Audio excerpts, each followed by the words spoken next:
அதிர்ஷ்டம் எல்லாருக்கும் வேண்டிய ஒரு விஷயம். சில பேருக்கு எதுவும் முயற்சி செய்யாமலே எல்லாம் சரியாகி போகுது. ஆனா சில பேருக்கு எவ்ளோ முயற்சி செய்தாலும் விஷயங்கள் சரியாகவே நடக்காது. இதுக்கு காரணம் என்னன்னு யோசிச்சு பார்த்தீங்களா? அது நம்ம வீட்ல இருக்கும் சில நல்ல விஷயங்கள் அல்லது இல்லாத விஷயங்கள். ஆம், நம்ம வீடு எப்படி இருக்குன்னு அதுவே நம்ம அதிர்ஷ்டத்தையும் தீர்மானிக்கும். இன்னைக்கு நான் சொல்லப்போற இந்த 3 விஷயங்கள் உங்க வீட்டுல இருந்தா அதிர்ஷ்டம் உங்கள தேடி வரும். அதனால இந்த வீடியோவ ஸ்கிப் பண்ணாம முழுசா பாருங்க. உங்க வாழ்க்கை மாறிடும். முதல் விஷயம், வீட்டில் ஒளி இருக்கணும். ஒளி என்பது ஒரு சாதாரண விஷயம் இல்ல. அது நல்ல சக்தியின் அடையாளம்.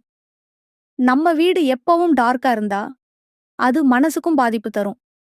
முக்கியமா மாலை நேரம் தீபம் ஏத்துறது ரொம்ப முக்கியம். அந்த ஒரு தீபம் உங்க வீட்டுல உள்ள நெகட்டிவ் எனர்ஜிய நீக்கி பாசிட்டிவ் எனர்ஜிய கூட்டும். தினமும் மாலை ஒரு தீபம் ஏத்துங்க. வீட்ட பிரைட்டா வையுங்க. நீங்க பாருங்க, உங்க வீட்டுல ஒரு அமைதி, ஒரு நிம்மதி வரும். 2வது விஷயம், சுத்தம் மற்றும் ஒழுங்கு. நம்ம வீடு கிளீனா இருந்தா, அது ஒரு நல்ல எனர்ஜி கிரியேட் பண்ணும். அழுக்கு, குழப்பம், பழைய பொருட்கள் இது எல்லாம் சேர்ந்து அதிர்ஷ்டத்த தடுக்குது. ஒரு சிம்பிள் விஷயம். நீங்க கிளீனா இருக்கிற இடத்துல இருந்தா உங்க மனசு லைட்டா இருக்கும். இல்லையா? அதே மாதிரி அதிர்ஷ்டமும் கிளீனா இருக்கிற இடத்துல தான் வரும். தேவையில்லாத பொருட்கள ரிமூவ் பண்ணுங்க. வீடு நீட்டா மெயின்டெயின் பண்ணுங்க. இது ஒரு ஹேபிட் மாதிரி தான். ஆனா லைஃப் சேஞ்ச் பண்ணும் ஹேபிட். 3வது நல்ல வாசனை மற்றும் பூக்கள். நீங்க கவனிச்சு பாருங்க. பூக்கள் இருக்கும் இடத்துல ஒரு ஃப்ரெஷ்னஸ் இருக்கும். ஒரு பாசிட்டிவிட்டி இருக்கும். அதே மாதிரி நல்ல வாசனை இருக்கும் வீட்டுல மனசு காமா இருக்கும். இது நேரடியா அதிர்ஷ்டத்தையும் இன்ஃப்ளூயன்ஸ் பண்ணும். தினமும் பூ வைத்துக் கொள்ளுங்க.